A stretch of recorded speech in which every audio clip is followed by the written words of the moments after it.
as we all agree that data is really very important, and it would be like the building blocks for research. And we need to first understand the needs of the requirement. If I really need data, and what type of data, what should be the source of data, and how do I collect data? Will it be qualitative, quantitative? Will it be a small sample, large sample, or a census method?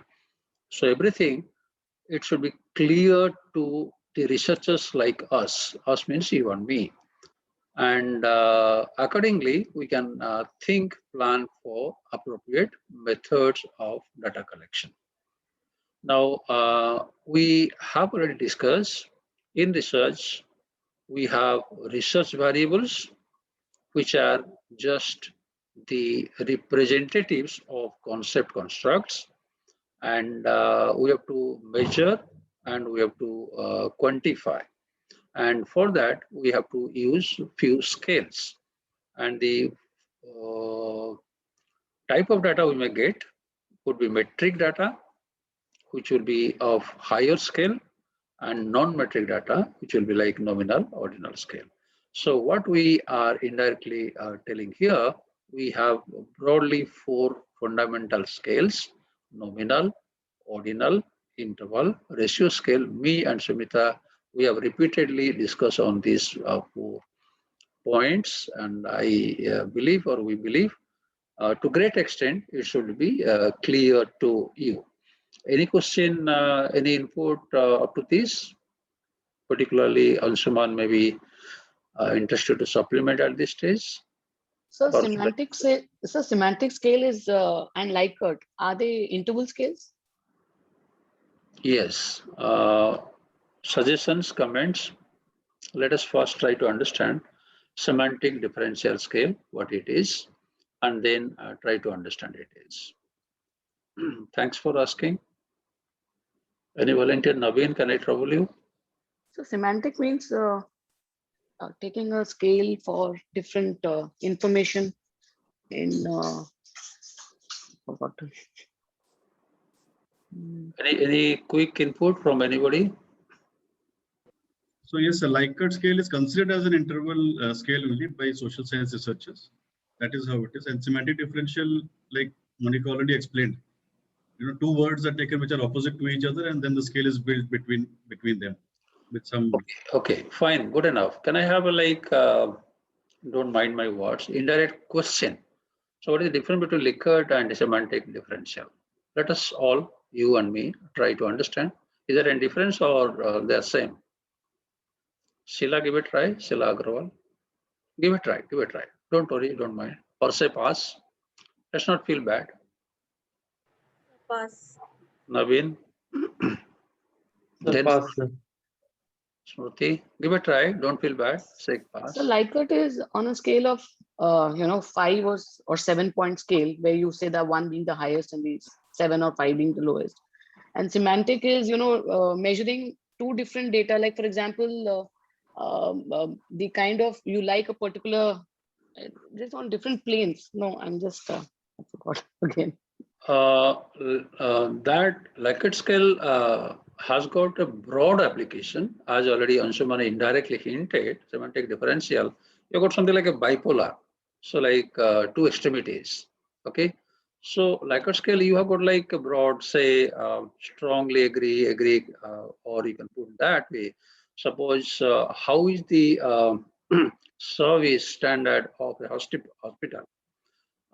So you have like two extremities, and particularly those kind of attributes are best measured by semantic differential scale, where you judge the perception, particularly how warm or bad was the hospitality. Say, for example, you are taking the services of a hospital. Okay, a Likert scale you can apply to any generic or broad context also.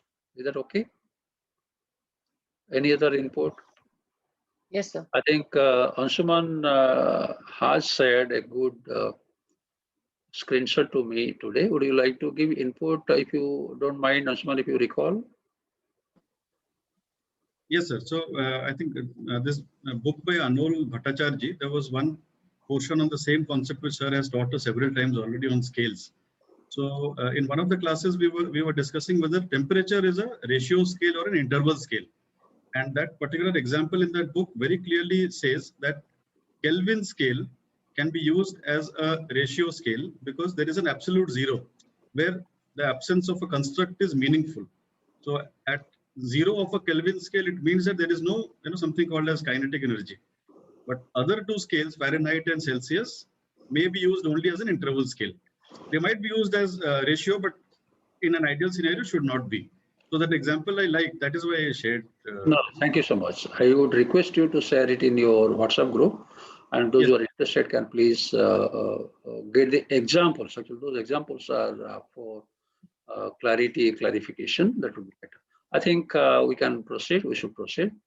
So today I plan to cover or review the concepts of testing hypothesis. Perhaps we have introduced earlier.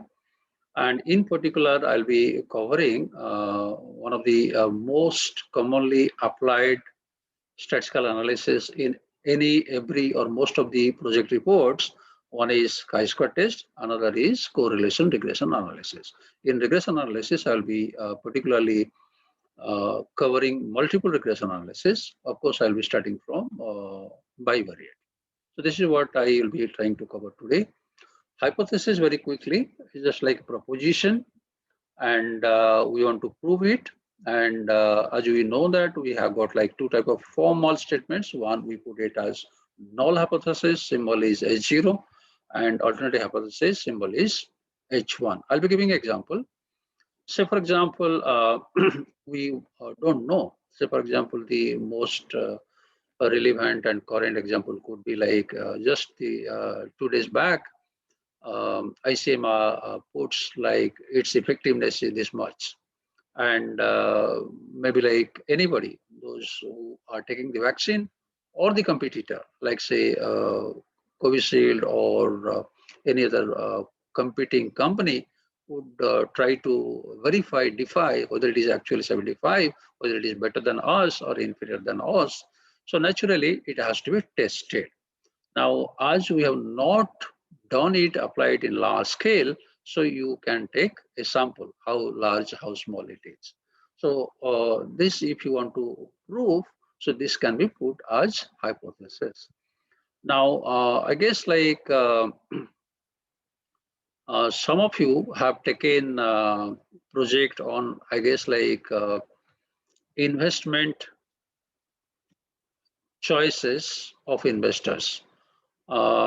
Is it, I don't remember who has taken, particularly people investing in mutual fund. Suppose one of the construct is risk-taking ability, perception, and if you want to measure it. Suppose you have taken in the demographic profile in your questionnaire is one gender, and you got different questions, and you want to like try to measure, like do you find the risk-taking ability or perception alike across gender? So what you can do, you can like take a mean score of male and mean score of female, and first you can put it as a null hypothesis. Maybe there is no difference between the two, and we can verify through our sample data. We'll suggest how it is done. So these are possibly few examples I would like to state as hypothesis. And let me tell you very honestly, some of the project reports you may not need a hypothesis testing. Repeat, all project report or analysis may not have hypothesis testing. It is optional. And but as you can have, like scholars have bias, and also the particularly journal editors do have bias if there is some statistical hypothesis proved, tested, and your chance of inclusion is higher. So this is what like a perception, but there are many beautiful, important, good papers even without testing of hypothesis also. Now, this I think may not be required from our exam point of view, but I'll be very quickly telling you when you're making sample testing, when you're taking a sample and you test hypothesis based on the sample data, you decide something. You test a sample and you find that it is good, acceptable, or bad or not acceptable. This is what the decision. Suppose if I put it like this, your decision could be, please see, this is the decision, either we reject or accept. Okay, can I trouble you, Naveen, if you don't mind? When will be accepting a sample? If it is good, suppose medicine or quality of chalk or anything, okay, life of electric bulb.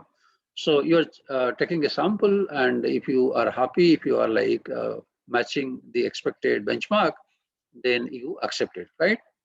And if Yes, it's sir. falling below the expectation or benchmark, you reject it. This is what the decision rule. You don't know what is actually the population. We have only a small sample. Imagine any random example. Say, for example, you're testing battery life, you're testing life of a ball. You take a minuscule, you take a very small sample. Say, for example, till today, how many people have been vaccinated? Though it's a national scale, entire machinery, like they're doing it, hardly like a couple of crore of people might have been vaccinated, not even like 10%, 5%. So you have a small sample and you don't know what happens actually. So actually it could be good or bad. Is that okay? I repeat, you take a decision based on the sample, but you don't know the population, what it could perhaps be. Say, for example, this situation number 1, situation number 2, situation 3, and 4. Now here you have rejected and you tell that this product is bad. Fine, Navin. But it Yes, may sir. so happen that the population is good. So this is one possible error. We call it type 1 error, and this is a wrong decision. It's possible. Okay.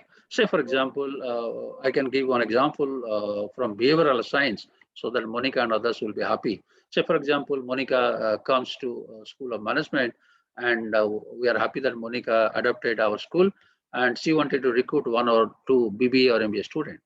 I know a student is very good, but she or he could be very shy. Once like a question is asked to the student, that very spur of the moment, that student is not able to answer.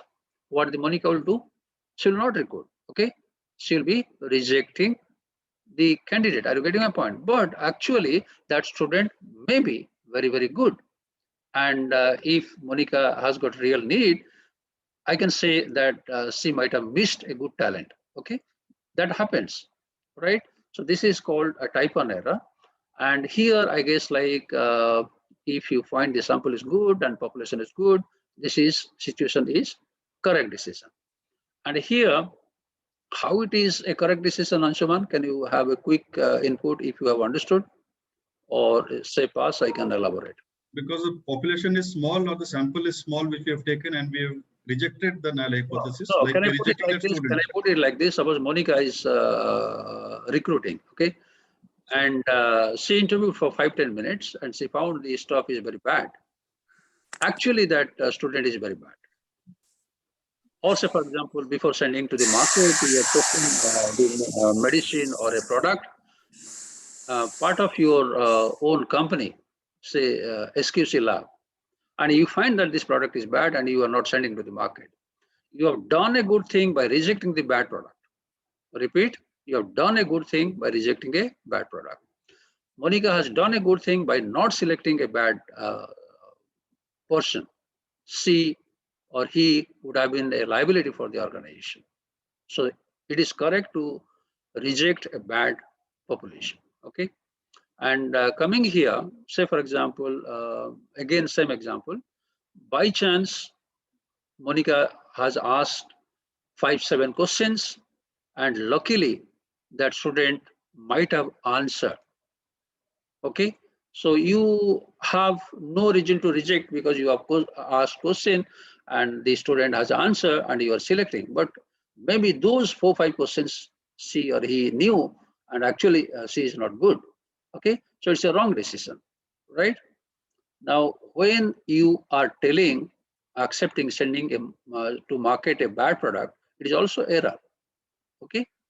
So this is something like type 1 error, type 2 error, and we'll be putting it as alpha, beta.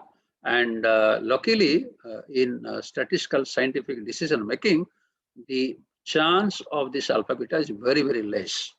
And later we'll be telling you this alpha is nothing but 5% level of significance or 1% level of significance. Okay. So hardly 4-5% error could be there. So mostly, say for example, Covaxin, the efficiency is 80% or 78%. So, or say one medicine is effective up to 90%, 95%. So you are telling that max to max 4-5% or 10% would be erroneous, but majorly 90% and above would be good. So this is what we can surely scientifically tell the efficiency of statistical testing. Moving forward, these are also known as producer's risk and consumer's risk. Hope I need not elaborate. I guess like it's well understood, Anshuman, why it is consumer's risk and why it is producer's risk. Okay. And all of you please note it down. You can also Google it if it is asked. You can write at least one sentence on producer's risk and consumer's risk. Moving forward. Now, what we do, we just suggested that we test one hypothesis, whether it is true or not. Okay. Say Covaxin. Somebody told, ICMR told, it is like efficient or successful up to 78% or 80%. So this is what your expectation. You expect that it should be at least this. Now you have taken a sample. What you are finding is T. So always the test formula, the basic formula is like this. And just remember, we'll be finding whether the difference is significant or not. What you are observing yourself from the sample, what you are expected is expected value, and there will be some standard deviation error. And this ratio is called standardized score or Z score. And this is compared whether it is within the limit, prescribed limit, or beyond limit. So this is what a generic formula for all statistical tests. Repeat all statistical tests. I'll be giving you, say for example, very quickly, this is what you find in the difference, the numerator. Suppose the numerator difference is within this, and you have to tolerate the small insignificant variance. And you have put two limits. I can tolerate up to this lower limit. I can tolerate up to this. So these are called boundaries. Lower limit, upper limit. I'll give you example. And if the difference falls within this, we accept. And if difference goes beyond this, then we reject it. So both the shaded area called critical region or region of rejection. So that Z value, if it falls within this, it is acceptable. And if Z value goes beyond this, then we reject it. Okay, we'll be giving example so that it is clear. Now I'll be introducing very briefly the concept of one-tail test, two-tail test. I hope some of you at least might have covered it in either statistics or research methodology in your PG class. Now sometimes I just introduced in my last slide. Give me 2 minutes, then you please ask me, feel free to ask me if you are not following it. This is an important concept, at least for a short note, all of you should be clear. Now, the unacceptable thing, if it falls in one side, then we'll be calling it as one-tail test. Say, for example, bike mileage. A company tells the bike mileage of a particular product brand is 60 km per liter, right? And you are testing whether this is true or not. We have taken say 10, 15 bike and we have tested. Okay. Now, just now we have suggested if the difference between what you are observing and what is given, prescribed, expected, If the difference is negligible, then we accept it. Sheila, is that okay? So I'm repeating it. That expected value is 60 kilometer. The company is telling the bike should give you 60 kilometer, right? Now, suppose you got average mileage from the 10 bikes that you have experimented, tried, is coming to 55 kilometer. Okay, so the difference we can say, no, the company's claim is false. So we are rejecting the null hypothesis, and we can say that the company's claim is not correct. It cannot be 60 kilometer. Okay, now coming to the criticality or the critical area. Suppose by chance the bike Sheila has gone mad. Gone mad, you understand? Company told 60 kilometer, that particular bike is giving mileage 75 kilometer. Say, will she complain to the company or she'll be happy? Happy, sir. She'll be happy. So what I'm suggesting, if it is less, we are critical or unhappy. Critical means we are unhappy, unacceptable. If it is more, then we are not critical, unhappy. So the critical region where we'll be unhappy is on one side, and here it is on left-hand side. Okay, so when in a test we find the critical region or the unhappiness condition may be in one side, that is called one-tailed test. Is that clear? Now this is if the critical region comes on left-hand side, we call it left-tailed test. What I'm just telling you, all of you please note it down. One-tailed test is again of two types: left-tailed test, right-tailed test. If the critical region is on left-hand side, then we'll call it as left-tailed test. Any quick input? Can we think of a real-life case where like higher is bad, but lower is? Sir, maybe in a production line, the number of impurities or the defective production pieces, products. Good, very good. Is anybody getting Navin's good example? Or say pollution, noise in your surrounding, in your area? Lower the better. If it is like higher, we tolerate up to a limit. If the pollution is beyond our tolerance, then we are unhappy, it is unacceptable. So the example of Navin and the other two examples I gave, like noise and pollution, are of one-tailed test and right-tailed test. Is that clear?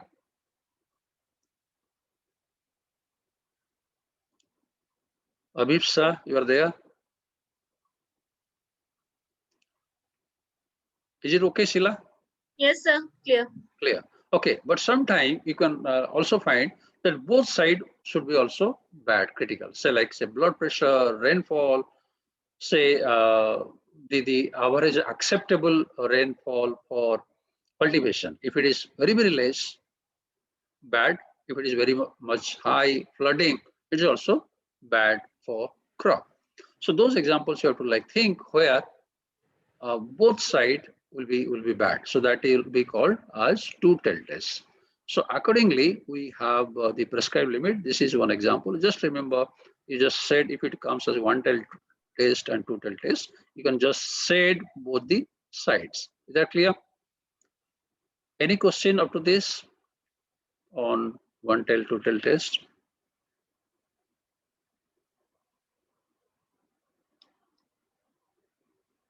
Okay. Now, just I'll be telling you very briefly. Among the hypothesis testing, one could be if the sample size is 30 or less, we call it a small sample test. In those cases, we apply t-test or other. And if it is more than 30, we call it large sample test.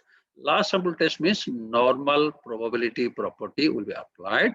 And this is usually denoted as z-test or large sample test. And most popular test that is applied by scholars are large sample test, t-test, which is also called mean difference test, and chi-square test, where we try to study if two factors are associated or is there any dependence or independence between the two factors? Now, mean difference test, I think I have given example of Covaxin and Covishield. Suppose the mean efficiency of one vaccine and other mean efficiency, if you are comparing, that will be best suited t-test. Okay. Today will be just repeating chi-square test, which you have done in Jim survey in SPSS. So mostly our application will be the first one, test of dependence or independence or association between two attributes. If you recall our example that we had given in the last example, I think I was perhaps giving one example like students' intelligence and parents' education background that I was trying to suggest. And this is the manual formula. It's very easy also, but nobody does nowadays in manual formula. Please see, compare here. Again, in numerator, you have got observed value. O stands for observed, E stands for expected. So what I told earlier, in testing of hypothesis, mostly in numerator, you have a difference. Observed minus expected and by E value. But we have done it last time in SPSS. I think if you remember, the command was like this: analyze, descriptive statistics, crosstab. Then you identify two factors, row and column. Then you click statistics, select chi-square. Press continue. I'll be sharing this PPT, don't worry. And the result will appear in SPSS output file. I think if you recall, we had done last time like this. Suppose, say, for example, if selection of specialization major subject, has it anything to do with gender? So somebody wanted to study. So now, is it clear? What are the two factors, Aishwarya? Major means specialization of MBA students and gender. Suppose you wanted to study on hypothesis, whether there is any particular preference to a particular subject, like say, can I conclude HR is mostly preferred by girls, like that, okay? A scholar wanted to know, right? Now, here, this gender and measure, what we term it in RM parlance or terminology, is anybody? I am pretty sure some of you are clear what I'm just asking. I'll not ask Anshuman or Naveen or even Amit. I am hopeful he must be knowing. Is anybody getting like anybody other than Amit, Anshuman, Naveen? Sir, demographic details. Demographic detail, okay. Anything else? Anshuman, give it a try. Are you able to read my mind? What the question is exactly? These are called what? Measure is what? These are variables. Yes. The Aishwarya, dependent and dependent variable and independent variables. variable, should we do we measure them, Sheila? Now, I think we have been repeating this. So when you are discussing covering RM paper, you need to like understand like what the teacher is. Independent variable we measure. No, whether independent, dependent, all variables should be measured. Now, Yes. my question here is just today I have just like reviewed that we use some scales. Okay, my question here is now which type of scale the scholar might have used. Aishwarya, you have studied well. It comes in demographic section of the questionnaire. I think all of you must be having this. So gender usually comes in the demographic profile of the respondent in the questionnaire, top of the questionnaire kind of thing. Okay. Are we using any scale? Aishwarya, I think we don't use any scale there for gender. Aishwarya, Sir, we use the scale. sorry. Sir, we use the scale to measure the gender. Okay. Thank you so much for not getting confused. Usually I try to confuse my MBA students. So I do respect you. So what type of scale we are using here or that scholar might have used in gender? Dichotomous scale. The dichotomous. Smriti? Dichotomous scale. sir. Dichotomous scale. So out of the 4 fundamental scale, which scale is there? Sir, maybe nominal. It is nominal. Why maybe? Why you are using maybe? You have completed MBA, you have completed today also research methodology means you have completed PhD, Smriti. So no maybe, okay? So you are not joining again for this, okay? So now what I'm suggesting here, please note my objective of telling this and spending some quality time with you here is chi-square test you can apply even if you have used nominal scale that I'm going to interpret. You need not worry about the higher scale like ratio or interval, okay? In nominal scale also, chi-square test can be applied. This is what I wanted to clarify here, okay? Can I just take a minute? I'm getting a call. Just give me half a minute.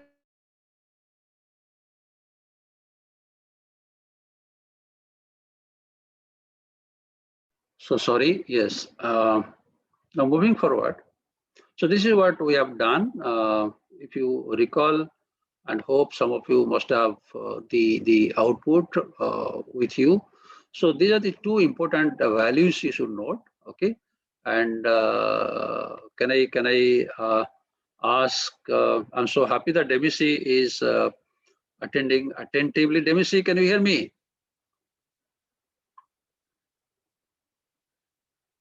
Or anybody else? Asurya, can I trouble you? What we discuss here on this value, is my screen visible? Is my cursor visible? Yes, sir. Sir, if How the do we p infer value, here from here? sir, if the p value is less than 5%, Very good, very good. So that's what you have to refer. Like doctors check our pathological report. So you are would-be doctors. So you should be in a position to interpret this output records like a doctor. Okay. So please note it down. So this is what like the chi-square value. I had shown you the formula chi-square. Manually, you can also obtain this. So this is what like automatically the output suggests. Okay. This PPT will be given to you. Now moving forward, this is what like last line I have already clarified. Hope it will be remembered by you. So nominal scale data we can also use chi-square test. Now this GEM survey, please remember where we had good primary data and we have tried to analyze descriptive analysis, cross-tab chi-square, and also try to have some regression analysis. So I'll be going back and having a quick review of correlation concepts, correlation analysis concept. Then I'll be moving forward to multivariate regression analysis. I know pretty well some of you don't need much of mathematics. Just please bear with me and just listen to me. I'll be trying not to put a lot of much math. And the concept, all of us as scholars need to understand what is this and why this. This much we all must remember. We may not apply. So am I indirectly addressing Monica, you? So you are my teacher today. You are my representative. So what I just Sir, mean, I'm listening, sir. I'm really listening. so whether or not we are applying, we need to know why this and where we can apply. Okay, so this is bivariate first. That means 2 variables. If you are relating, we call it bivariate. And why I'm adding the middle linear term here, Smriti, quick. The relation can be put in many ways, curvilinear, but to make it simple to start with, the simplest possible relation is linear relation. Mathematically, it is called a straight line relation. So we are limiting our discussion to linear regression relationship only. Okay, so actually in real life, we have got many variations. It need not be like linear always. Okay, so now if it is a linear relation, the simplest formula or expression is like y equal to a plus bx, where x is independent and y is dependent variable. I would request you all, there are 2 synonyms, dependent variable, also called as criterion variable. Independent variable will be called predictor variable. This predicts the criterion variable. So that's why it is predictor variable. So this you should be in a position to give me a pair of variable name which may be related. If I'm asking you for correlation or regression study, give a pair of dependent independent variables. So this is the simple graphical representation. If we plot the data, bivariate data, coordinate data, and if the dots or the direction is like this upward, it is positive correlation. And if it is downward, it is called negative correlation. So if you plot the data, if you get the value here, then it will be like this. Okay, now moving forward, suppose we can take one example. Say, for example, top B schools, those who use CAT score, say higher CAT score, can we expect that those students will get higher GPA? If somebody wanted to study whether is there a relationship between CAT score and final GPA after taking admission. This is before taking admission and this is after taking admission. So if you plot it, suppose these are the data, coordinate data, and it looks like this. Sorry, Sheila, don't mind if I ask you how you info, is there a relationship? No relationship between the two? Yes, sir. What type of So relationship? the more the students are having the CAT score, more is their GPA. So what will be calling is a positive It's correlation a or direct negative? relationship. Very good. Positive or direct, both are synonym. Thank you so much. And first we plot the data, we call it a scatter diagram. Okay. Once we are convinced, yes, there is some direction looking, we can put a straight line. So this is called fitting a line. Fitting a line means we are fitting the regression line. Repeat. Once we find there is a direction and we are sure that there must be some relationship between the two, then we try to fit a line. That line is called regression line. If it is a straight line, we call it linear regression line. So what would be the purpose of fitting a line, Smriti? Maybe like beyond syllabus question. So to know exactly the relationship is positive or negative. You can predict for future. Yes, sir. Data is what you got now, and you are convinced there is a strong relationship. Now you are fitting a line means you are fitting a model, developing one equation. So the purpose of fitting a line or a model is to make future prediction. Suppose you get a new student having this much of CAT score. You can expect maybe he or she could perhaps get this much of GPA. Okay, so that is applied for wind speed or cyclonic speed, so that we can make prediction. If this is the atmospheric pressure, what is going to happen next day or next week or next month. So this is what like I would have asked. I'm skipping this. So this is a linear positive. This is I guess like it's a linear negative, and this is I guess like a curvilinear negative, and this is here a positive here, and this is less of correlation. So by looking at some scatter diagram, all of us should be in a position to comprehend, understand whether there is a relation or not, strength of relation and direction of relation. Repeat. First, we should understand relation है या नहीं, अगर है positive or negative. Okay, strength and direction. Repeat, strength and direction. We should be in a position to understand by plotting the data. Say, for example, one set of example gives you a scatter diagram like this, and another gives you like this.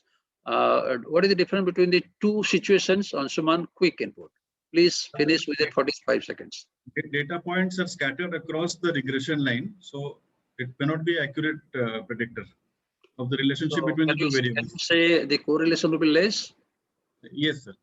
So correlation, those who have covered, measured by a symbol called small r, it will be bit less, and here it will be high. If it is high, what is the highest value limit of correlation, Smriti? 1, -1 to +1, okay? And you can find it may not be like close to 1, it could be 0.5, 0.4, 0.6 kind of thing, okay? Here it is almost close to 1 or 0.9, 0.95 like this, okay? And if had it been a reverse direction, it would be negative correlation, right? So this much we remember. Say, as I was telling, the benefit of fitting a line is for future prediction. Say, for example, this is the situation. Can we have a bracketed estimation? Suppose this is the mean line and one standard deviation up, one standard deviation down, two standard deviation up, two standard deviation down.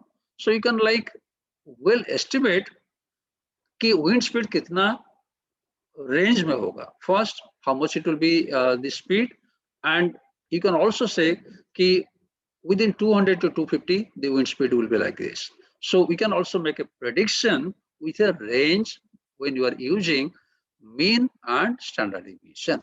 I'm just like telling theoretical concept. Mathematics I'm not using, so I'll also be recording it, and you can just like have some small notes in your own words. Okay, this much I can say. Now I'll be taking you further to multiple regression very quickly. I think we might have discussed earlier. I don't remember. Suppose you find R square. From R, you find R square. R square is like say 40%, 60%. Okay. Say for example, R square is 60% means what would be R? Sorry, I'm asking repeatedly to you. Don't mind. So those factors are significant which we have If taken. R square is 60%, what will be R? What is it? You need calculator. So No, we sir. have to do the square root of R, but it can be positive or negative. That means 80% correlation.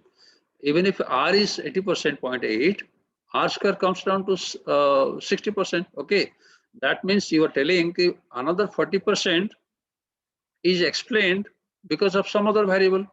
Are you getting my point? Listen to me. You have taken 1x, you want to relate it to y, and you found correlation to be 0.7 or 8. The R square comes to 60%. Okay, 0.8 or 0.75 square will be almost 60%. 60% means what? That X covers 60% of Y. X explains up to 60% of Y.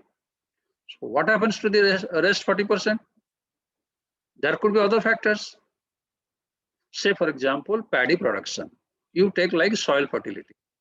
Soil fertility and paddy production, they are positively correlated. But how much contribution is soil fertility there? Is it the only factor influencing the paddy production? There are other factors. So now when there is a need that we should also search for other factors, you are adding more independent variables. When you are adding more independent variables to increase R square, so we have a need for going for a multiple regression. Multiple regression means one dependent variable, many independent variables. Okay. Now, so this is for greater accuracy. So R square goes off and you expect more accuracy there in prediction. So moving forward, just to take only two independent variables. Okay, say x1 and x2. Similarly, there will be some coefficient b1, b2. We call it regression coefficients. Okay, these regression coefficient can be positive or negative, like correlation coefficient. Okay, just to show you the difference when you are moving from bivariate to three variable, it's a 3D kind of thing, and if you plot it graphically, it will look like a plane like this. Okay, so sorry for bit of like graphs or kind of thing, but this could be one example. Now this is what important. I would request you all to please note it down. Now let me explain very briefly, quickly, so that we all save time. Multicollinearity is actually a disadvantage, is weakness in multiple regression analysis. Just now we told we try to search, include more variables just to increase R square. Now in the process, what we might have added some redundant variables, some repetitions. What we should have done, some really independent new variables. Suppose when you are adding, you may not be knowing a new variable might have been covered earlier. If there is some repetition, if there is some redundancy, then that would lead to multicollinearity. I'll be giving one example here. Say Last column is look sales. And the scholar who studied this, he thought or she thought, number of times you repeat ad in local media, that may boost sales. You agree? And second column, please all of you note, how much you spend, how much is your ad budget. More you keep money for marketing advertisement, I think that should boost sales. You agree? So X1 is how many times you're repeating your advertisement. Second is how much you are spending. Now, please look, this scholar first tried to study first independent variable, then Y. Now, Smriti, can you help me quickly so that we save time? What is R square here? 61%. Looks good. So that means what? This X1 contributes up to 61%. All of you agree? Is it significant? How do you know it is significant or not? Quick input, Naveen. It is more So closer to P, 100%. P is Hey, less than Ashwarya, 0.5. please see P value. Ashwarya, you only told, na? I asked, remember. You have to look this. Yes, sir, it is significant. Okay, Ashwarya, you only told, na? So this is how we'll be remembering. Okay. So now from this, we found, yes, X1 is good, important, significant factor to boost sales or Y, right? Then the scholar took this other variable. Okay, other variable is what, Sila? How much you spend. Now, Smriti, help me. Is it significant? Yes, sir. It is significant, and also please see, it contributes 67%, right? Yes. Now, what this scholar has done, separately, independently, applied species and found two independent output. Okay. Now, then he used both variables together. Now, what has happened? How much is R square, Smriti? 68.4%. Now, please see, when you studied independently, one was 60 plus, another was also 60 plus. When you are adding, are you not missing something? It should have gone up to 80%, 90%. Why it again in 60s? That means between X1 and X2, there is some interdependence. Because of that intersection, there are not two distant sets. Because of that, so this strength R square is not totally reflected. Who can tell me what could be possible repetition between X1 and X2? Anybody guessing? Getting it? Sir, the more the budget of the ad, more will be the frequency of Naturally, ad. if you have kept, say for example, 10 lakh, you know the cost of media, how much like it takes, like print media, electronic media. So how many times you can repeat, you know that. Suppose you have doubled it 20 lakhs. The number of ads will be doubled. Is that okay? So X1 and X2 are dependent. It's not totally different. So it may come as a short question for us. Hope all of you are clear. Is that okay? Sheila madam, sorry for troubling you again. Yes, sir. How do we explain multicollinearity? You got 1 minute, 3 sentences. So multiple regression means here we are taking Multicollinearity. sorry. Explain multicollinearity in 3 sentences. So multiple linearity means here we are taking more than two variables and we are trying to find out the linear relationship between those variables. Okay, Ashwarya. So first I will say it is the disadvantage of multiple regression. First, we should start multicollinearity is a disadvantage while doing multiple regression. It may arise if there is intercorrelation among the independent variables. Okay, we have to write it. It is a multicollinearity, Sheila. Okay, all of you please note it down. Now please see, this is what we need to note with every species output, and these are other important factors we should also know, and these are the factors we should also note it down. Why these p-values, set of p-values are important, Anshuman? These p-values will tell whether these factors are significant or not. Okay, So this we are going to check just in the next example. Okay. Now, is it visible? Can you give a quick reading?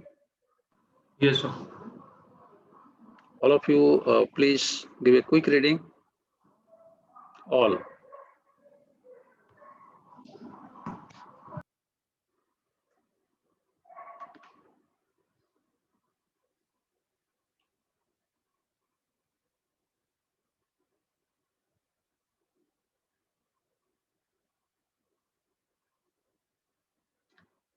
All of you, please read it. Is it an example of multiple regression?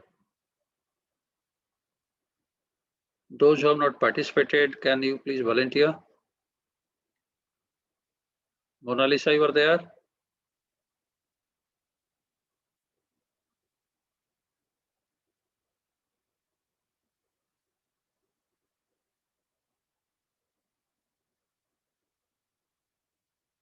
Okay.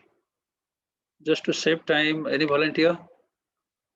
What is, which is dependent variable?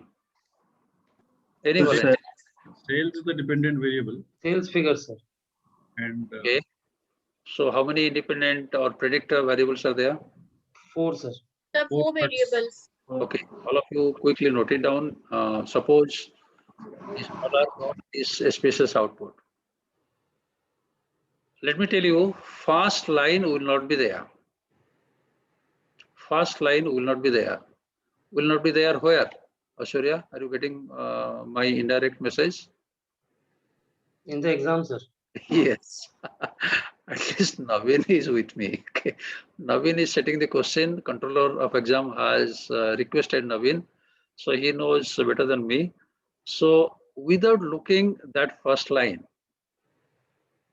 if a question comes, write or fit multiple regression equation, how do we get that sentence? That sentence means which sentence, Aishwarya? So the regression equation. This line. Okay. Smriti, save time. How do you know? All of you note it down. Coefficient column. So from the coefficient column, we can get. So this is A, this is B1, X1, this is B2, X2, B3, X3, B4, X4. So all of you please note this coefficient column is the answer. If you solve the equations, so these you should all be in a position to write that sentence. Okay. sir, one doubt here. Yes. Sir, in that equation which is there, growth is equal to constant plus, x1, b1, x2. That last one is equal to 0.04. There is a printing mistake I have taken from Levin's book, so that's why I Okay, have sir. put it. Thank you for asking. All of you, please note it down. There is a printing mistake of that book, Levin's That book. will be plus. It should be replaced by plus sign. Okay, thank you for asking. So this is a printing mistake. I have taken it, copied from the book. Very good, very good. So what are the other values we should note from the spaces output? Navin, be quick, 30 seconds. Sir, R square is 92.6, and Yes. the study Is significant the as, model significant? yes, sir. It's less than 5%. Okay. So which factor, which predictor is significant, which predictor is not significant? How do you know? From which values? Sir, P P value. values in the first step. The P values of the individual predictors. Yes. Which factor is not significant? Sir, mechanical ability. Yes. Okay. Mechanical So this ability. will be right. Now, can you see the objective questions here? First question, Smriti, are you getting it? Write the Yes, sir. regression equation like this. Okay. What is the meaning of second bit question, Sila? Is it visible? How much of the variation in cells growth is explained by the aptitude test? What does it mean? Meaning, not the answer. What is the meaning? Navin, what is the meaning of that Sir, question? how much of the independent variables explain the change in Explain dependent means variable? R square. Okay. So Yes, sir. 92.6%. E is what is R square, right? Now, what is the meaning of third bit? Meaning only. Navin, save time. Sir, significance level. Okay. Which Yes, factor? sir. We just now told which factor is significant. Okay. Yes, sir. Sheila correctly told no, mechanical is not significant. Others are. So this type of question from output, you may not get SPSS software in exam, but you can get SPSS output in exam. No, you have to interpret this. Okay, easy. Moving forward, I'll be taking one more SPSS output data. Hope the last example was okay. Though I have not put the case, hope the first two lines will be sufficient to understand. Somebody wanted to study one HR research project. What is the likelihood of one employee to stay with company? Longevity. How many years one is likely to stay or serving? Okay. The scholar thought it depends on the educational background, the person's age, and the entrance score through which the employees get into the company, and maybe like number of dependents. Naveen, do you think the last factor, number of dependents, do you really feel is it worth studying by that scholar who has taken this project? Number of dependents of Yes, sir. one employee? Yes, sir. Yes, sir. More number of dependents means we need more income to manage No, the family. no. How it will be linked to the number of years one may stay? Will there be any relationship between the two, Anshuman? So stability will be there. That we can only think Will it be a positive correlation or negative correlation? positive. Positive. Negative. Aishwarya, don't mind if I am asking you more questions. What is the meaning of positive correlation between the last variable and dependent variable? So the correlation is higher. No, what is the meaning that all of us have told? So, sir, the relation between X and Y is more. Array, relate the case, they relate with case. Smruti? Sir, if the number of dependents will be more, then longevity will be more. Q, rational, logical thinking. Because if there are many members in a family, then Suppose your kids are, Naveen, taken admission in different schools. You'll have a second thought before applying for other company, no? Yes, sir. Suppose your old parents are kind of thing, kahan jaoge? So those liabilities will be a deterrent. Okay? So that's what like the scholar, Aishwarya, we have to like think.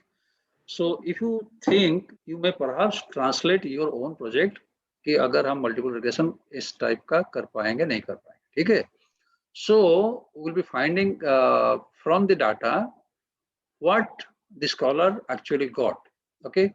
Now you'll be finding some interesting finding from the scholar's output. I think if you remember, I had requested you to please note it down in my last class.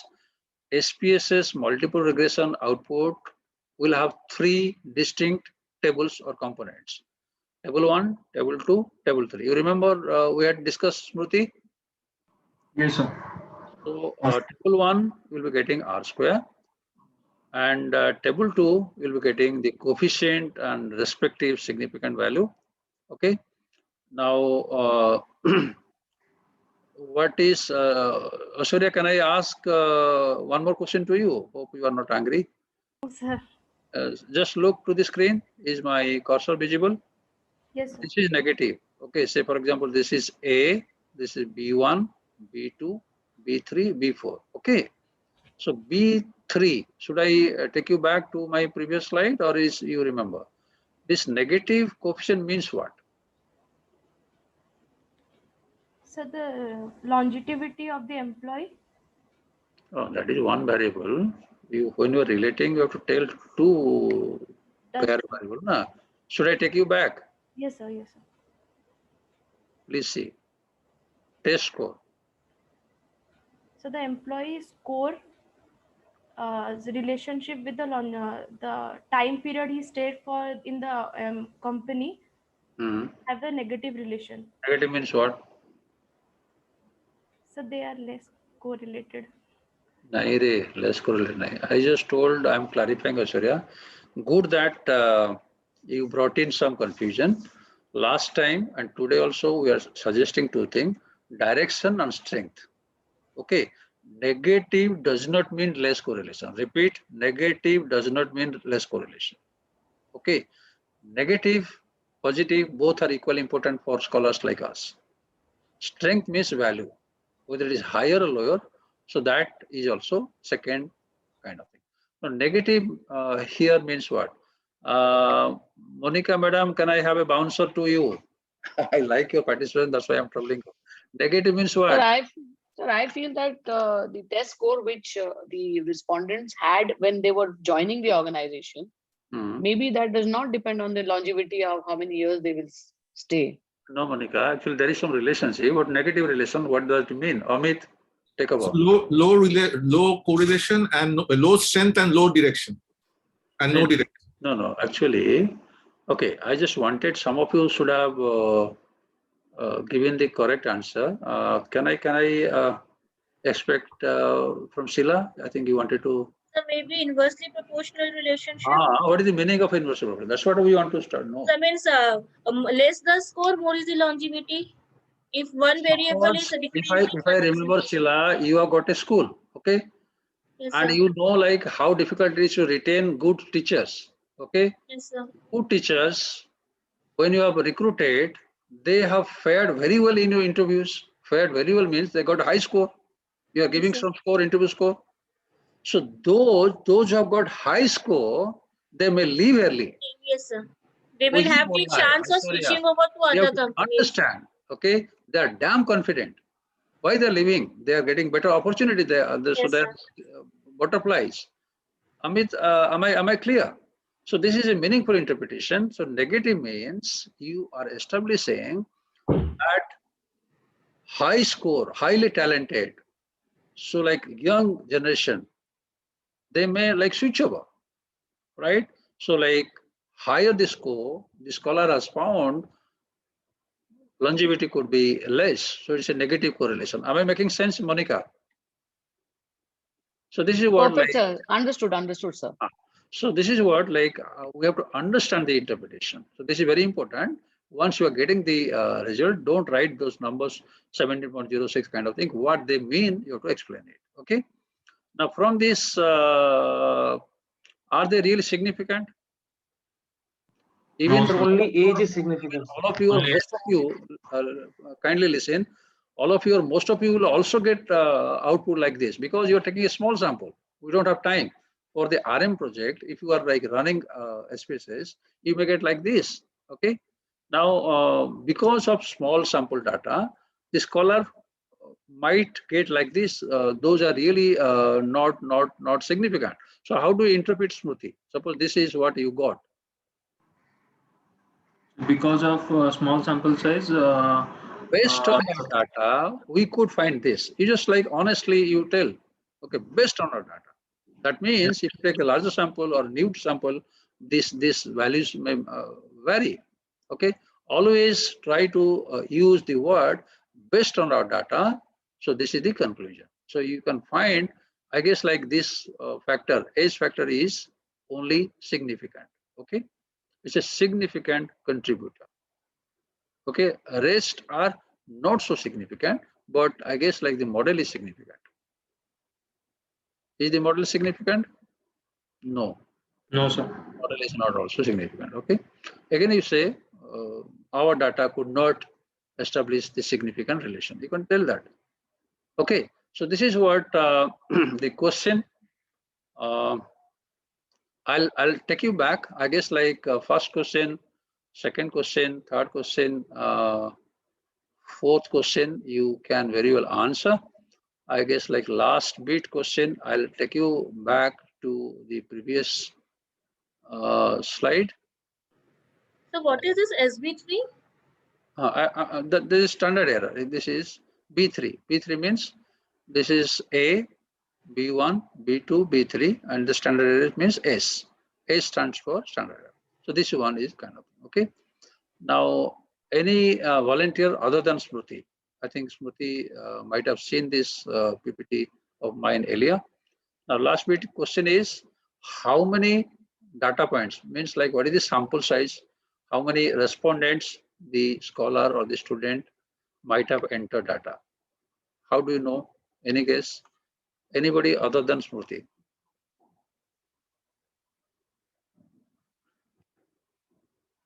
This is the degrees of freedom. Total degrees of freedom, always we put it n-1. So you look to this value. If it is 9, then the student has entered data, 10 rows data. Got my point? So the sample size is 10. Please note it down. So this degrees of freedom is the indicator to know that the scholar, the student should have entered 10 rows of data, sets of data. Okay. So I guess like we have come to an end what I had.